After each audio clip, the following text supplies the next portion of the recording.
स्वागत है बच्चों एक बार फिर से आपके अपने चैनल अभिनव मैथ्स पे। तो आज हम लोग ट्रायंगल का थर्ड पार्ट करने वाले हैं। उस थर्ड पार्ट में सेकंड पार्ट तक हम लोग कॉन्ग्रुएंसी पढ़े थे। कॉन्ग्रुएंसी में एक रूल छूट गया था हम लोग का, राइट एंगल हाइपोटेन्यूज साइड वाला, जिसे हम लोग क्या कहते हैं in short RHS congruence rule.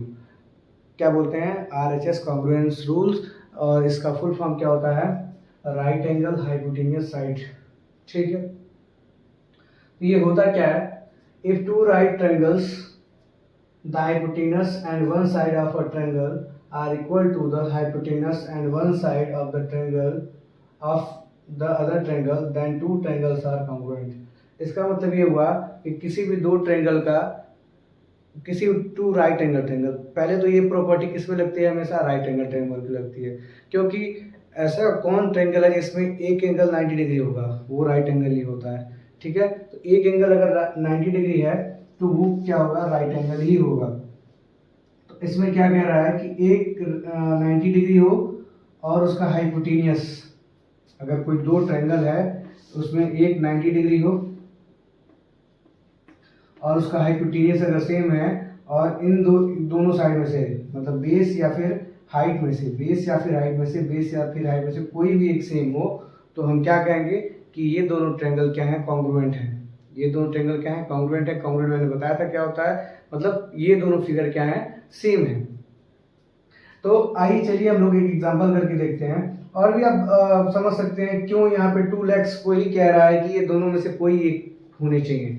जैसे एक ये 90 डिग्री हो गया, इसके सामने वाली क्या होती है? हाइपोटेनस होती है। तो 90 डिग्री सामने वाली क्या होती है? हाइपोटेनस होती है, और हाइपोटेनियस सेम होना चाहिए। और इन दोनों में से कोई या तो हाइट बेस के बराबर हो या बेस हाइट के बराबर हो, इन दोनों में से कोई एक क्या होना चाहिए? साइड बराबर होना चाहिए। ऐसा क्यों कहा जा रहा है? क्योंकि अगर हम लोग यहाँ से देख रहे हैं, ठीक है, अगर हम लोग यहाँ से देख रहे हैं तो यहाँ से हाइट ये है और बेस ये है, ठीक है। पर अगर हम लोग यहाँ से देखें, पर अगर कोई नीचे से दिख रहा है उसके लिए हाइट ये होगा और बेस ये होगा। तो जब ट्रायंगल राइट एंगल ट्रायंगल होता है तो उसमें बेस और हाइट डिफिनिट नहीं होता है, क्योंकि दोनों ही क्या बना रहे होते हैं? एल्टीट्यूड। तो जिस भी को आप बेस मानेंगे और जिसको हाइट मानेंगे वही आपका हो जाएगा। ठीक है, तो इसलिए यहाँ पे राइट एंगल ट्रायंगल की ये प्रॉपर्टी कही जाती है कि एक 90 डिग्री तो इक्वल होना ही चाहिए, एक हाइपोटेनस, और उन दोनों साइड में से कोई एक साइड क्या हो? बराबर हो। अगर ट्रायंगल में 90 डिग्री नहीं है तो वैसे ही वो कॉन्ग्रुएंट नहीं होगा। ठीक है, तो चलिए हम लोग आगे चलते हैं और एक क्वेश्चन को करके देखते हैं कि कैसे इसे सॉल्व करेंगे। तो देखिए एनसीईआरटी का एक क्वेश्चन है, AB is a line segment and PQ are points on the opposite side of the AB। देखिए AB एक लाइन सेगमेंट है और P और Q क्या है? उसके अपोजिट साइड में क्या है? दो पॉइंट है। उसके बाद क्या बोल रहा है? Side of the AB so that each them is equidistant from two points A and B। ऐसे ही है ये कि ये इक्विडिस्टेंस है, मतलब ये वाली साइड AP जो है वो BP के बराबर होगा, AP क्या होगा? BP के बराबर होगा, और AQ क्या होगा? BQ के बराबर होगा। ये आपके बुक में गिवन है, क्या है? Each of them is equidistance from A and B so that PQ is perpendicular bisector of AB। हमको क्या करना है? टू शो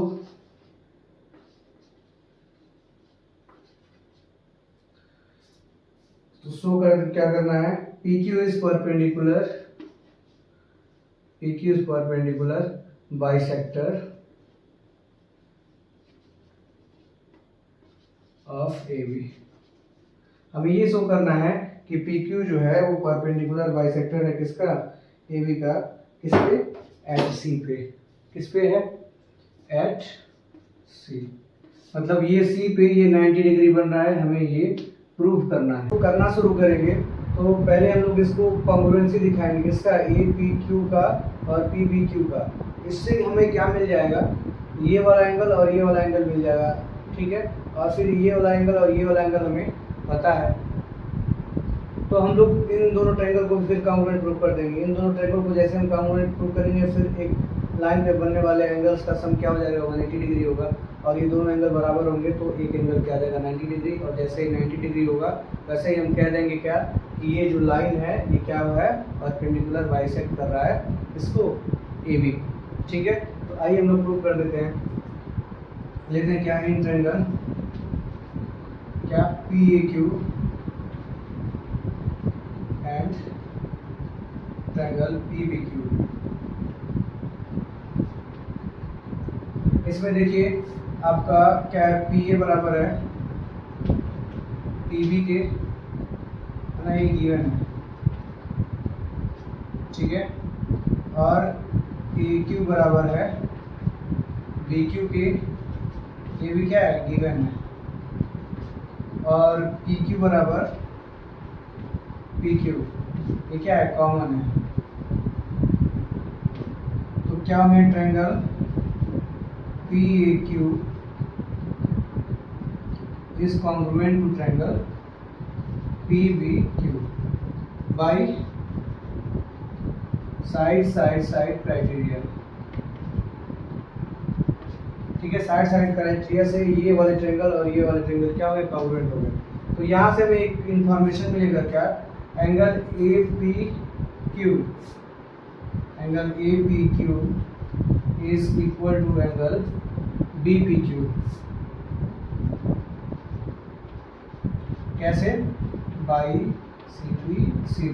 CPCT मतलब क्या हो गया corresponding part of congruent triangle. ठीक है, अब ये बराबर हो गया। अब हम लोग दो ट्रायंगल को लेंगे यहाँ से, इस ट्रायंगल को लेते हैं APC को और BPC को लेते हैं। फिर हम लोग क्या करते हैं इन ट्रायंगल यहाँ से ले लेते हैं, in triangle APC and triangle BPC। जब इन दोनों ट्रायंगल को लेंगे तो हम लोग इसको देखिए, यहाँ पे एक साइड ये एंगल और ये साइड, इसे क्या कर देंगे कॉन्ग्रुएंट प्रूव कर देंगे। तो ये हो जाएगा AP बराबर PB, ये क्या है गिवन है, एंगल APC बराबर एंगल BPC, ये क्या है ये बाई CPCT, और क्या हो गया PC बराबर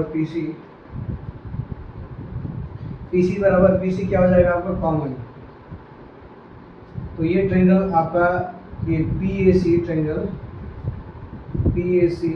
इज कॉन्ग्रुएंट टू ट्रायंगल क्या हो जाएगा PBC। और अगर ये कॉन्ग्रुएंट हो गया मतलब ये इसके करस्पॉन्डिंग एंगल भी क्या हो जाएंगे इक्वल हो जाएंगे। अगर ये कॉन्ग्रुएंट हो गया तो इसको लिख देंगे by side criteria by SAS। अगर ये हो गया तो हमको एक और इन्फॉर्मेशन मिल गया, और वो इन्फॉर्मेशन क्या है, angle PCA is equal to angle PCB। और अगर इन दोनों एंगल को हम लोग जोड़ें तो स्ट्रेट लाइन में बनने वाले एंगल क्या होते हैं 180 डिग्री होते हैं। तो एक स्ट्रेट लाइन के बनने वाले angle PCA plus angle PCB is equal to 180 degree. और इन दोनों में से हम किसी एक को ले लें, PCA बराबर हम PCB रख दें, तो PCB plus angle PCB is equal to 180 degree. तो A2 PCB से आ जाएगा क्या PCB क्या आ गया 90 डिग्री। ठीक है, और जैसे ये PCB 90 डिग्री आया तो हमें पता है कि 90 डिग्री एंगल कब बनता है, जब एक लाइन दूसरे लाइन को क्या करती है परपेंडिकुलरली बाइसेक्ट करती है। बाइसेक्ट मतलब क्या, बाइसेक्ट में तो आधा आधा बांटना, और परपेंडिकुलर बांटना मतलब 90 डिग्री से बांटना। तो हम लोग लिख देंगे so here we get what that PQ is perpendicularly bisect AB। हमको ये शो करना था और यहाँ पे हम शो कर दिए। ठीक है, तो आज हम लोग इस पार्ट को खत्म करते हैं। फिर हम लोग अगले लेक्चर में कवर करेंगे क्या क्लास 10 का सिमिलरिटी चैप्टर। तब तक के लिए thank you very much, keep learning, keep exploring. And अगर आपको ये वीडियो पसंद आ रहा है तो प्लीज़ इस वीडियो को इस चैनल को सब्सक्राइब कर लीजिए, वीडियो को लाइक कर दीजिए और अपने फ्रेंड्स को शेयर कर दीजिए।